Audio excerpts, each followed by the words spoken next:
दोस्तों, स्वागत है मेरी एक और न्यू वीडियो में। तो दोस्तों, आज की वीडियो जो है वो ध्रुव राठी की है, और जब बात ध्रुव राठी की है तो बातचीत थोड़ी तगड़ी हो सकती है। दोस्तों, बने रहे वीडियो में लास्ट तक। और आपको ओरिजिनल वीडियो देखनी हो ध्रुव राठी की तो वीडियो अरावली से रिलेटेड है, और ओरिजिनल वीडियो की लिंक मेरे डिस्क्रिप्शन में, आप वहाँ जाकर देख सकते हैं। चलो वीडियो करते हैं दोस्तों स्टार्ट, और देखते हैं।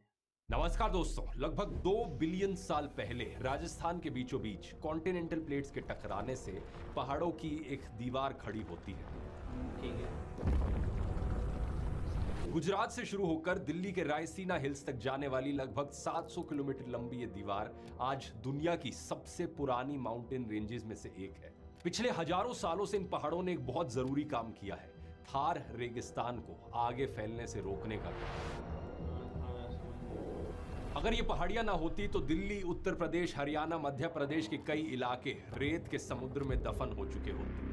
ग्राउंड वाटर का लेवल कहीं ज्यादा और नीचे होता, वाटर क्राइसिस का हाल बहुत ज्यादा बुरा होता, और एयर पोल्यूशन का तो पूछो ही मत। बिना इन पहाड़ियों के रेगिस्तान से आने वाले सैंड और डस्ट पार्टिकल्स एयर पोल्यूशन को बद से बदतर बना देते। ये है दोस्तों अरावली माउंटेन रेंज, और आज यही खतरा देश पर मंडरा रहा है। मोदी सरकार एक नई डेफिनेशन लेकर आई है अरावली की, जिसके अनुसार 90% पहाड़ ऑफिशियली अरावली रहेंगे ही नहीं। पहाड़ों को पहाड़ माना ही नहीं जाएगा, और इसके चलते उन पर मौजूद जंगलों को काटा जाना, कंस्ट्रक्शन करना, माइनिंग करना और भी आसान हो जाएगा। जब लोगों तक ये खबर पहुंची तो राजस्थान और हरियाणा के कई एरियाज में लोग सड़कों पर उतर गए प्रोटेस्ट करने के लिए। सोशल मीडिया पर लोग जमकर आवाज उठाने लगे, सरकार पर प्रेशर पड़ा, और सरकार ने इसके बदले लोगों को गुमराह करने के लिए, कंफ्यूज करने के लिए एक नई नोटिफिकेशन जारी कर दी। सरकार ने कहा कि अब से कोई माइनिंग नहीं होगी अरावलीज में, लेकिन ये पूरी नोटिफिकेशन एक जुमला थी। इसके साथ साथ कई सारे इन्फ्लुएंसर्स और कंटेंट क्रिएटर्स को पिछले कुछ दिनों में बकायदा पैसे दिए जाने लगे कि वो सरकार को इस मुद्दे पर डिफेंड करें। पहले इन लोगों का मेल आया था मेरे पास, तब मैं बिका नहीं।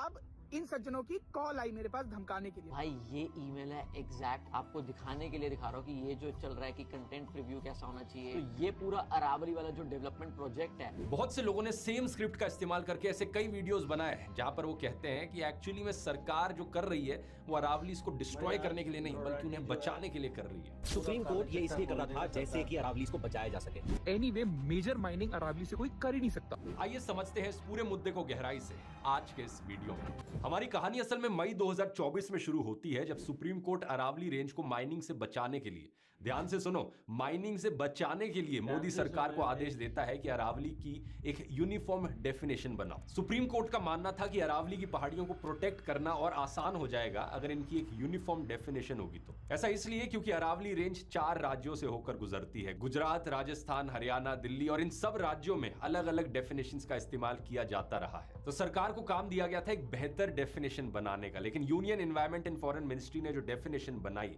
वो पहाड़ बचाने की बजाय पहाड़ों को ही गायब कर देगी। नई डेफिनेशन के मुताबिक अब सिर्फ वही पहाड़ अरावली कहलाएंगे जिनकी हाइट 100 मीटर से ज्यादा की होगी। इसके अलावा अरावली रेंज सिर्फ उसी को माना जाएगा जब 500 मीटर के भीतर भीतर 2 या 2 से ज्यादा अरावली के पहाड़ होंगे। अगर वो इससे ज्यादा दूरी पर रहेंगे तो उनको अरावली रेंज का हिस्सा ही नहीं माना जाएगा। ये दिखने में एक बड़ा छोटा सा चेंज है, लेकिन स्कैम देखो यहां पर क्या किया जा रहा है। आपको सुनकर लगेगा कि चलो 100 मीटर की तो हाइट रखी गई है, 100 मीटर एक स्टैंडर्ड ही हाइट होगी, इसमें क्या गलत है। लेकिन ध्यान देने वाली बात यह है कि पहाड़ की हाइट नापी कहां से जा रही है। 0 मीटर यानी कि बेस लाइन किसे माना जा रहा है। पूरी दुनिया में पहाड़ों की हाइट को सी लेवल से नापा जाता है। जब हम कहते हैं कि माउंट एवरेस्ट की हाइट 8800 मीटर की है तो उसे सी लेवल से कंपेयर करके कहते हैं। लेकिन अरावली के लिए सरकार कहती है कि इनकी हाइट सी लेवल से नहीं नापी जाएगी, बल्कि इन्हें कैलकुलेट किया जाएगा इनके आसपास के इलाकों से। स्कैम वाली बात यहां पर यह है कि अरावली के आसपास जितने भी इलाके हैं उनमें से ज्यादातर इलाकों की हाइट ऑलरेडी सी लेवल से 100 मीटर ज्यादा ऊपर है। तो अरावली का कोई पहाड़ अगर सी लेवल से 190 मीटर ऊपर भी हुआ तो भी इस नई डेफिनेशन के मुताबिक हो सकता है कि उसे अरावली का हिस्सा माना ही ना जाए, उसे एक पहाड़ क्लासिफाई ही ना किया जाए। यही कारण है दोस्तों कि अरावली के 90% से ज्यादा पहाड़ इस नई डेफिनेशन के क्राइटेरिया को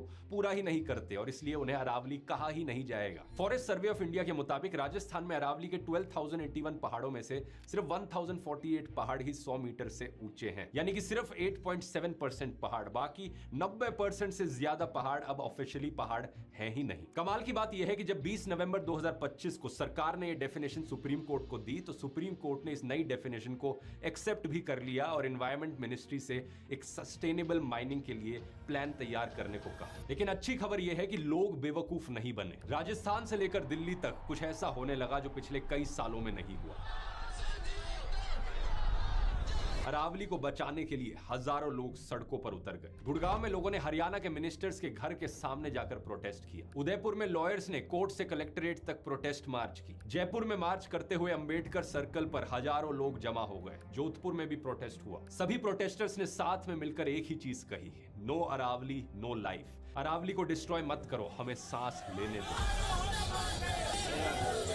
सोशल मीडिया पर भी हैशटैग सेव अरावली कई दिनों से ट्रेंड कर रहा है। हजारों लोगों ने रील्स बनाई, हजारों लोग अपने प्रोफाइल में अरावली की पिक्चर्स लगाने लगे, व्हाट्सएप पर स्टेटसेस लगाने लगे, क्योंकि ये सब लोग समझते हैं दोस्तों, अगर अरावली तबाह हो गई तो उसका क्या असर पड़ेगा। इस इंपैक्ट को समझने के लिए ये जानना जरूरी है कि आखिर रेगिस्तान फैलता कैसे। आपने देखा होगा अक्सर कि रेगिस्तान में रेत के टीले एक जगह से दूसरी जगह शिफ्ट होते रहते हैं। डेजर्ट जैसे इलाकों में तेज हवाएं चलती हैं जो रेत को अपने साथ उड़ा कर ले जाती है और ये धीरे धीरे उपजाऊ जमीन पर भी रेत की एक लेयर बना देती है। अगर इसे रोका ना गया तो ये जमीन भी धीरे धीरे बंजर बन जाती है और रेगिस्तान फैलने लगता है। इस प्रोसेस को डेजर्टिफिकेशन कहा जाता है। अरावली की पहाड़ियां इसे रोकने के लिए एक स्पीड ब्रेकर की तरह काम करती हैं। जैसे ही रेतीली हवा इन पहाड़ों से टकराती है उसकी स्पीड कम हो जाती है और रफ्तार कम होने की वजह से हवा में उड़ने वाला भारी रेत नीचे गिर जाता है और इसी वजह से रेगिस्तान आगे नहीं बढ़ पाता। और यहाँ पर इस रेत को रोकने का काम अपने आप में पहाड़ नहीं कर रहा है, बल्कि पहाड़ पर मौजूद जंगल ये काम कर रहे हैं। ये पेड़ हवा में मौजूद फाइन डस्ट को फंसा लेते हैं और मिट्टी को अपनी जड़ों से जकड़ कर रखते हैं। अगर इन पेड़ों और पहाड़ों को काट दिया जाए तो ये रेत सीधा उड़कर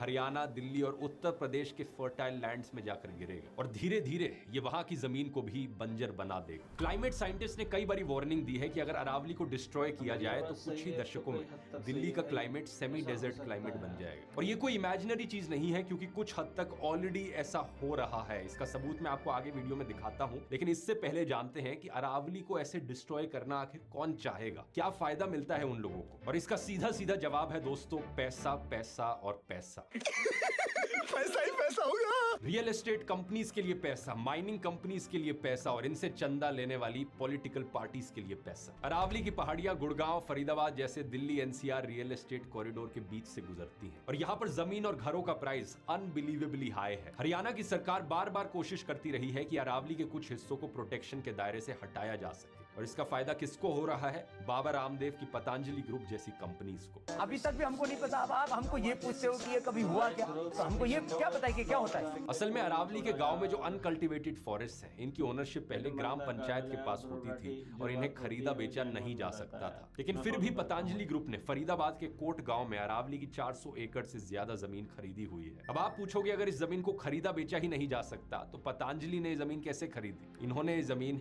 शेल कंपनीज और बिचौलियों के जरिए 300 से ज्यादा पावर ऑफ अटॉर्नी एग्रीमेंट्स करके ली, जिनमें ओनरशिप ट्रांसफर नहीं होती। द रिपोर्टर्स कलेक्टिव की 2023 की ये वाली इन्वेस्टिगेशन देखिए। पतंजलि शेल कंपनीज के जरिए अरावली में कम कीमत पर जमीन खरीद रही है और उसे बड़े प्रॉफिट पर बेच रही है। इनमें से कई कंपनीज की कमाई जीरो या बहुत कम थी, लेकिन जमीन के लिए इन्होंने करोड़ों रुपए एडवांस में दिए। ज्यादातर कंपनीज में बाबा रामदेव के सहयोगी आचार्य बालकृष्ण का मेजॉरिटी स्टेक था। इसके अलावा ये देखिए, अप्रैल 2022 में सुप्रीम कोर्ट ने एक ऑर्डर भी दिया था कि इन जमीनों को वापस पंचायत को दे दिया जाए, लेकिन हरियाणा सरकार ने इस ऑर्डर को अभी तक इंप्लीमेंट नहीं किया है। अरावलीज को तबाह करने का दूसरा तरीका कंपनीज ने ढूंढा, फार्म हाउस इकोनॉमी। प्रोटेक्टेड जमीन पर luxury farm houses, wedding venues, resorts बनने लगे, जिनकी शादियों और पार्टीज के लिए लाखों रुपए में बुकिंग होती थी। दिसंबर 2023 में एक ड्रोन सर्वे में सिर्फ फरीदाबाद के 4 गांव में 6793 इलीगल स्ट्रक्चर्स मिले। इन्होंने अरावली का 700 एकड़ से ज्यादा का एरिया घेरा हुआ था। कांत एनक्लेव केस इसका सबसे बड़ा एग्जांपल है। इस कंपनी ने जमीन पर 425 एकड़ में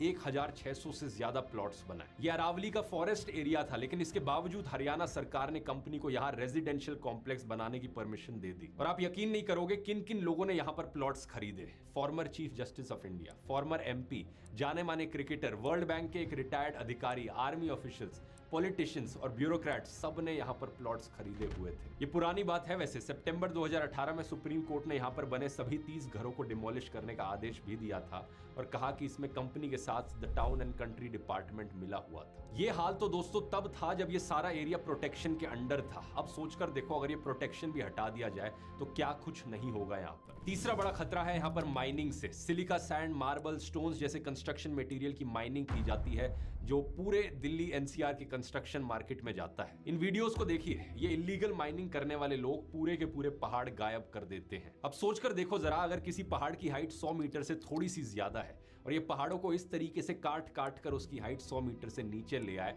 तो अब उसे पहाड़ कहा भी नहीं जाएगा। अरावली में बड़े पैमाने पर gold, tungsten, lead, rose coloured quartz, zinc, copper और रॉक फॉस्फेट जैसे मिनरल्स के रिजर्व्स भी हैं। इन मिनरल्स के लिए भी माइनिंग की जाती है और ये माइनिंग लीगल और इलीगल दोनों तरीकों से हो रही है। सुप्रीम कोर्ट कई बार अरावली के प्रोटेक्टेड एरिया में माइनिंग पर बैन लगा चुका है, लेकिन इसके बावजूद यहाँ पर माइनिंग होती रही है। जैसे कि ये देखिए, 2004 में सुप्रीम कोर्ट ने अरावली के नोटिफाइड एरियाज में माइनिंग पर बैन लगाया था, लेकिन फिर भी इलीगल माइनिंग चलती रही। इसके बाद ये देखिए, 2009 में इस बैन को फरीदाबाद, गुड़गांव और मेवात के 448 स्क्वायर किलोमीटर के एरिया में एक्सटेंड कर दिया गया, लेकिन तब तक यहां पर अरावली को डैमेज किया जा चुका था। 2011 से 2017 के बीच सिर्फ राजस्थान में अरावली हिल्स के एरिया में इलीगल माइनिंग के 4072 केसेस दर्ज हुए और लगभग 100 lakh ton minerals illegally mine किए गए। सीएजी की एक रिपोर्ट में सामने आया कि राजस्थान सरकार ने खुद ये माइनिंग लीज दी थी। सुप्रीम कोर्ट के डायरेक्शंस को फॉलो नहीं किया गया था और even union environment and foreign ministry ने भी इसकी परमिशन दे दी थी। माइनिंग माफिया की यहाँ पर एक बहुत स्ट्रॉन्ग लॉबी है और इनके ब्यूरोक्रेट्स और पॉलिटिशियंस से बहुत क्लोज रिलेशंस होते हैं। ये लोग पॉलिटिशियंस के सपोर्ट के साथ इलीगल माइनिंग करते हैं। जैसे कि जुलाई 2022 में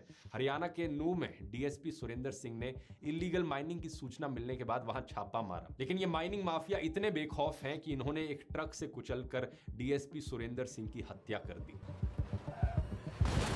आप शायद सोच रहे होंगे कि ये तो बड़ी स्पेक्युलेटिव सी चीज है कि फ्यूचर में कभी अरावली खत्म हो जाएगी, अरावली फ्यूचर में डिस्ट्रॉय हो जाएगी, लेकिन ऐसा नहीं है दोस्तों। ये सब ऑलरेडी होने लग रहा है, पिछले कई सालों से होने लग रहा है। साल 1968 में सर्वे ऑफ इंडिया ने सिर्फ राजस्थान में अरावली के 2200 पहाड़ रिकॉर्ड किए थे। आज के दिन इनमें से 25% पहाड़ पूरी तरीके से गायब हो चुके हैं। सिर्फ एक डिस्ट्रिक्ट अलवर में ही 31 पहाड़ पिछले 50 सालों में खत्म हो गए। इसी तरह इस रिपोर्ट को देखिए, the state of the Haryana Aravalli citizens report. Mining की वजह से हरियाणा के 7 अरावली डिस्ट्रिक्ट्स में कई से ज्यादातर अरावली डिस्ट्रॉय हो चुकी है और जहां जहां इन पहाड़ों को डिस्ट्रॉय किया गया वहां क्या हुआ, 12 ब्रीच ओपन हो गए जहां से थार डेजर्ट की रेत आ गई। 2009 की भी ये रिपोर्ट है जिससे सामने आया कि अरावलीज में बने इन 12 गैप्स के जरिए थार डेजर्ट प्लेन्स की तरफ एक्सपैंड हो रहा है। जो इलाके कभी हरे भरे होते थे वो अब रेगिस्तान में बदलने की कगार पर है। साउथ हरियाणा से लेकर राजस्थान तक पूरे अरावली रीजन में फसलों की पैदावार कम हो गई है। हरियाणा के कुल एरिया का 8.2% तो डेजर्ट में बदलना शुरू भी हो गया है और ये जमीन भी अब पिछले जितनी उपजाऊ नहीं रही है। इसके अलावा मैंने बताया था अरावली का कनेक्शन दिल्ली एनसीआर की एयर क्वालिटी से भी है। अरावली के फॉरेस्ट दिल्ली एनसीआर के लिए ग्रीन लंग्स की तरह काम करते हैं, ऑक्सीजन बढ़ाते हैं, पॉल्यूटेंट्स को एब्जॉर्ब करते हैं और डस्ट को रोकते हैं। अरावलीज की डिस्ट्रक्शन ने दिल्ली एनसीआर में एयर पोल्यूशन की सिचुएशन को बद से बदतर कर दिया है। जो 12 गैप्स मैंने आपको बताए थे उनके जरिए रेगिस्तान का रेत दिल्ली एनसीआर में एंटर करता है, जो पहले कई साल पहले, कई दशकों पहले नहीं करता था। इसके अलावा अलग अलग जगहों पर लीगल और इलीगल माइनिंग की जाने की वजह से डस्ट और एयर पोल्यूटेंट्स और निकल रहे हैं, जो एक बार फिर से दिल्ली एनसीआर में जाकर पोल्यूशन की तरह एक्ट कर रहे हैं। लेकिन बात यहाँ सिर्फ साफ हवा की नहीं है बल्कि पानी की भी है, क्योंकि पानी के लिए भी अरावलीज एक बड़ा इंपॉर्टेंट सोर्स है। इन पहाड़ों में नेचुरल क्रैक्स हैं, बारिश का पानी इन क्रैक्स से जमीन के अंदर जाता है और ग्राउंड वाटर को रिचार्ज करता है। एक एस्टिमेट के मुताबिक 1 hectare Aravalli land 20 lakh litre पानी रिचार्ज कर सकता है। लेकिन जब पहाड़ टूटते हैं, कंक्रीट बिछाया जाता है, पानी को अंदर जाने का कोई जरिया नहीं मिल पाता और इस वजह से ग्राउंड वाटर लेवल भी नीचे गिरने लगता है। अरावली बेल्ट में ग्राउंड वाटर लेवल ऑलरेडी 1000 से 2000 फीट नीचे चला गया है। दिल्ली के पास मौजूद कई सारी लेक्स जैसे कि बड़खल लेक पूरी तरीके से सूख चुकी है। ऐसी ही बुरी हालत है हरियाणा की दमदमा लेक की भी, जो हरियाणा की one of the biggest natural lakes consider की जाती है। इसका साइज अब सूख कर डिफॉरेस्टेशन की वजह से अब 1/3 हो गया है पिछले साइज का। इसे आखिरी सर्वाइविंग नेचुरल लेक कहा जाता है दिल्ली एनसीआर रीजन की। लेकिन अगर हालात ऐसे ही आगे बढ़ते रहे तो ये भी एक दिन पूरी तरीके से सूख कर खत्म हो जाएगी। अरावली के इस डिस्ट्रक्शन का असर वेदर पैटर्न्स और बारिश पर भी पड़ा है। 1973 में जहां मॉनसून के 101 दिन रहा करते थे, वहीं 2009 में ये केवल 25 दिन तक सिमट गए। इसी तरह से बारिश के दिन साल में 60 से 80 दिनों से घटकर अब सिर्फ 18 से 30 दिन तक रह गए हैं। ऐसा इसलिए हुआ है क्योंकि अरावली के जंगल एटमॉस्फेयर में ह्यूमिडिटी बनाते थे, हवा की स्पीड कंट्रोल करते थे, जिससे बारिश होती थी। अब आप खुद से ही समझ सकते हो कि हालात ऑलरेडी कितने बिगड़ चुके हैं, और ये इमेजिन करने की जरूरत नहीं कि हालात और कितने बिगड़ेंगे अगर बची हुई अरावली की पहाड़ियों को भी डिस्ट्रॉय कर दिया जाएगा तो। अब इतने सारे प्रोटेस्ट हो रहे हैं, सरकार यहां पर क्या कह रही है? 24 दिसंबर 2025 को ministry of environment, forest and climate change ने एक प्रेस रिलीज जारी करी। इसमें कहा गया कि मिनिस्ट्री ने राज्य सरकारों को डायरेक्शंस इशू की हैं कि अरावली में कोई भी नई माइनिंग लीज देने पर कंप्लीट बैन लगाया जाए। अब ऊपर से देखोगे तो आपको लगेगा कि फाइनली लोगों की कोशिश सफल रही, सरकार ने लोगों की बात सुन ली और अरावली में अब माइनिंग पर बैन लग गया है। सोशल मीडिया पर भी कुछ लोगों के द्वारा इस खबर को ऐसे ही शेयर किया जा रहा है कि लोगों की जीत हुई और अब अरावली सेफ है। लेकिन सच बात यह है दोस्तों कि यहां सीधा लोगों को मिसलीड किया जा रहा है। द वायर की इस रिपोर्ट को देखिए, ना तो ये बैन नया है और ना ही ये डायरेक्शंस नहीं है। सरकार इस प्रेस रिलीज के थ्रू सुप्रीम कोर्ट के आदेश का सिर्फ पालन कर रही है। सरकार की प्रेस रिलीज में खुद ही लिखा हुआ है कि ICFRE को एक management plan for sustainable mining बनाने के लिए कहा है और जब तक ये प्लान नहीं बनता तब तक माइनिंग लीज नहीं मिलेगी। सुप्रीम कोर्ट ने भी एग्जैक्टली यही आदेश दिया था। 20 नवंबर का ये ऑर्डर देखिए जिसमें सुप्रीम कोर्ट ने 100 मीटर की डेफिनेशन को एक्सेप्ट किया था। उसी ऑर्डर में लिखा गया है कि एक management plan for sustainable mining बनाया जाए और इसमें वो इलाके आइडेंटिफाई किए जाएं जिनमें माइनिंग हो सकती है और जहां पर माइनिंग पूरी तरीके से बंद होनी चाहिए, और जब तक ये प्लान नहीं बनेगा तब तक कोई नई माइनिंग लीजेस नहीं दी जाएंगी। तो सरकार दोबारा से इसी चीज को ऐसे पेश कर रही है कि जैसे कि अरावली अब बच गई हो, अब प्रोटेस्ट करने की कोई जरूरत नहीं, सब कुछ सही है। सब चंगासी। सरकार को अगर सही में बात सुननी थी लोगों की तो उन्होंने ये 100 मीटर वाली डेफिनेशन क्यों नहीं बदली? अरावली बचाने के लिए लड़ाई लड़ रहे अरावली विरासत जन अभियान ने भी कहा कि इस प्रेस रिलीज में कहीं भी ये नहीं कहा गया है कि सरकार 100 मीटर वाली डेफिनेशन को बदलकर कोई बेटर डेफिनेशन लाने वाली है। मुझे लगता है सरकार बस इंतजार कर रही है कि कब लोगों का गुस्सा ठंडा पड़ेगा, ये अगले 1-2 साल बाद, तब एक नया प्लान लाया जाएगा माइनिंग के लिए और तब नए माइनिंग के लीजेस दिए जाएंगे। लोगों को कंफ्यूज करने के लिए अब union environment minister Bhupendra Yadav ये तक कह रहे हैं कि नई डेफिनेशन से 90% अरावलीज प्रोटेक्टेड होंगी, क्योंकि 100 मीटर के साथ साथ अगर 500 मीटर के अंदर 2 पहाड़ होंगे तो उनके बीच का एरिया भी प्रोटेक्टेड रहेगा और यहाँ माइनिंग नहीं होगी। एक पहाड़ी और दूसरी पहाड़ी के बीच में 500 मीटर का ही गैप है तो वो जमीन भी अरावली रेंज मानी जाएगी। इस डेफिनेशन के आने के बाद 90% से ज्यादा एरिया प्रोटेक्टेड एरिया में आ गया। लेकिन सच बात यह है कि सरकार ने अभी तक कोई भी ऐसा डेटा पब्लिक में नहीं दिखाया है जिसमें क्लियरली बताया गया हो कि अरावली के कितने 100 मीटर के पहाड़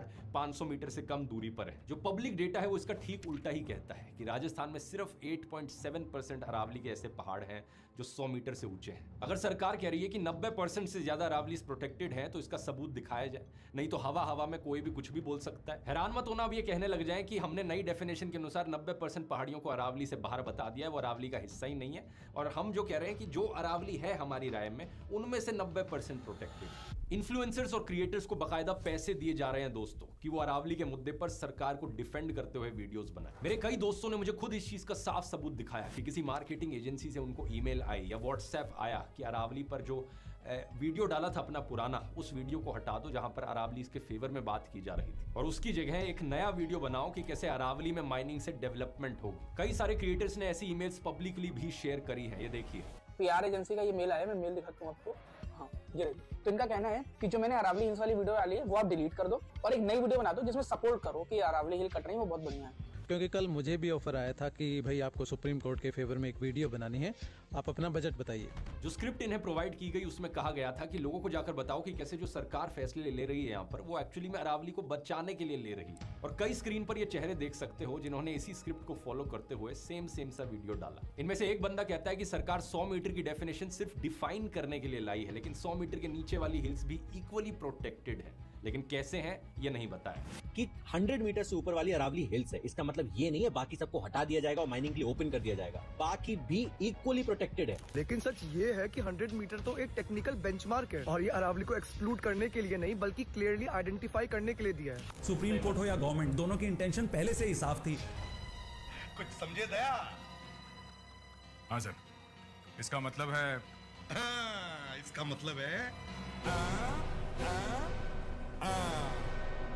सिंपल सी बात है, यहाँ पर अगर सरकार को सही में इंटरेस्ट था अरावली को प्रोटेक्ट करने में तो ये 100 मीटर की डेफिनेशन बनाई ही क्यों। कमाल की बात यह है कि कुछ गोदी मीडिया के एंकर्स अब अरावली के डिस्ट्रक्शन के लिए ही एक माहौल क्रिएट कर रहे हैं, जैसे कि इंडिया टीवी के रजत शर्मा को सुनिए। दिल्ली की आकृति एक कटोरी की तरह है जो 3 तरफ से अरावली की पहाड़ियों से घिरी है, इसीलिए प्रदूषित हवा दिल्ली में कैद हो जाती है, बाहर नहीं निकल पाती। ये दिल्ली में एयर पोल्यूशन के लिए अरावली पर ही ब्लेम डाल रहे हैं, कह रहे हैं कि अरावली को 3 तरफ से दिल्ली ने घेरा हुआ है, इसलिए एयर पोल्यूशन यही ट्रैप हो रही है। यानी जो पहाड़ पोल्यूशन रोकने का काम कर रहे हैं उन्हीं को ही अब कहा जा रहा है कि पोल्यूशन इनकी वजह से हो रही है। कमाल की बात यह है कि जब तक दिल्ली में आम आदमी पार्टी की सरकार थी, यही रजत शर्मा दिल्ली के एयर पोल्यूशन के लिए सरकार को ब्लेम करते थे। दिल्ली में रहने वाले भी इंसान हैं, वो भी टैक्स देते हैं। उन्होंने क्या कसूर किया कि वो जहरीली हवा में सांस लेने को मजबूर है? उन्होंने क्या गुनाह किया कि दिल्ली में रहने वालों की उम्र 10 साल कम हो गई है? इसका जवाब केजरीवाल को देना होगा। पहले सरकार की गलती थी, अब बेचारे पहाड़ों की गलती है। सोचने की बात यह है दोस्तों कि जब लीगल प्रोटेक्शन के बावजूद अरावली में ऑलरेडी इतना डिस्ट्रक्शन हो चुका है, तो अब इस नई डेफिनेशन के बाद क्या हालत होगी। इसीलिए अरावली को बचाने के लिए प्रोटेस्ट करना बहुत जरूरी है। अब अच्छी खबर यहां पर यह है दोस्तों कि इन सब प्रोटेस्ट की वजह से ही 29 दिसंबर को सुप्रीम कोर्ट ने अपने ही डिसीजन पर अब टेम्पररी स्टे लगा दिया है। अब कोर्ट एक नई हाई पावर्ड एक्सपर्ट कमेटी बनाएगा जिसमें डोमेन एक्सपर्ट्स होंगे और ये एक्सपर्ट्स गवर्नमेंट कमेटी की पूरी रिपोर्ट को गहराई से देखेंगे। और जब तक ये एक्सपर्ट्स अपनी डिटेल्ड असेसमेंट रिपोर्ट नहीं दे देते, तब तक 100 मीटर वाली नई डेफिनेशन पर कोई कार्रवाई नहीं होगी। यानी कि अब ये इस नई कमेटी पर डिपेंड करेगा कि ये 100 मीटर वाली डेफिनेशन फ्यूचर में एक्सेप्ट करी जाएगी या नहीं। इसलिए बहुत जरूरी है दोस्तों कि सरकार पर और इस कमेटी पर प्रेशर बना रहे ताकि 100 मीटर वाली डेफिनेशन को परमानेंटली रिजेक्ट किया जा सके। लेकिन अनफॉर्चुनेट बात यह है दोस्तों कि यह सरकार सिर्फ अरावली के पीछे नहीं पड़ी है, ये देश के अलग अलग एरियाज में ढेर सारे अलग अलग जंगलों के पीछे पड़ी है। मुंबई में 45,000 मैंग्रोव्स को काटा जा रहा है सिर्फ एक कोस्टल रोड बनाने के लिए। 45,000 मैंग्रोव ट्रीज। मैंग्रोव्स पता है ना, स्कूल में पढ़ा था क्या काम होता है इन पेड़ों का। मैंग्रोव्स फ्लड्स आने से बचाते हैं, उनके रूट सिस्टम्स वेव एनर्जी को ऑब्जॉर्व करते हैं, सॉइल को स्टेबलाइज करते हैं, पानी की क्वालिटी को इंप्रूव करते हैं। फिर भी बस सड़क बनाने के लिए यहाँ पर इतने पेड़ों को काटा जाएगा। और कल को जब फ्लड्स आएंगे, किसी को ये एक्चुअल रीजन याद रहेगा। ऐसे ही गुजरात में अडानी ग्रुप के कहने पर जंगल की वो जमीन उसे दे दी गई जहां पर पेड़ लगाए जाने थे। ये जमीन ग्रीन क्रेडिट प्रोग्राम में शामिल थी, जिसे दिसंबर 2023 में प्रधानमंत्री नरेंद्र मोदी ने खुद बड़े धूमधाम के साथ लॉन्च किया था। ये पूरी सरकार दोस्तों by the corporates for the corporates of the corporates है। जो फैसले ये सरकार लेती है, सब कुछ अडानी अंबानी को देख के लिया जाता है। इस सब के पीछे रूट कॉज वही चंदा धंधा मॉडल है जिसकी बात मैंने इलेक्टोरल बॉन्ड्स वाले वीडियो में करी थी। ये सरकार कॉर्पोरेट से चंदा मांगती है और बदले में उन्हें धंधा देती है। पहले ये काम इलेक्टोरल बॉन्ड्स के जरिए किया जाता था, लेकिन जब से सुप्रीम कोर्ट ने इलेक्टोरल बॉन्ड्स को खत्म कर दिया है, पिछले 1 साल से ये काम ट्रस्ट के जरिए किया जा रहा है। इस आर्टिकल को देखिए, 4,276 करोड़ की कॉन्ट्रीब्यूशंस इलेक्टोरल ट्रस्ट के थ्रू दी गई अलग अलग पॉलिटिकल पार्टीज को, और इसमें से 83.6% पैसा सिर्फ एक पॉलिटिकल पार्टी के पास गया, बीजेपी। बाकी पार्टीज को भी यहाँ पर इन कॉर्पोरेट से पैसा मिलता है, लेकिन जितना पैसा यहाँ पर बीजेपी को दिया जा रहा है, बाकी पार्टीज का पैसा उसके सामने बिल्कुल नेग्लिजिबल है। इसलिए अगर हमें देश को बचाना है, देश के जंगलों को बचाना है, देश के पर्यावरण को बचाना है, यहाँ पर आवाज उठानी बहुत जरूरी चीज है। दोस्तों वीडियो तो आपने देख ही लिया कि ध्रुव राठी ने अरावली के बारे में कितना सही समझाया है। और अगर आपको अच्छा लगा हो तो प्लीज़ ध्रुव राठी के चैनल को भी सब्सक्राइब कर लें और अपने भाई के चैनल को भी सब्सक्राइब कर लें, और दोस्तों वीडियो को लाइक कर दें। और ओके, बाय बाय।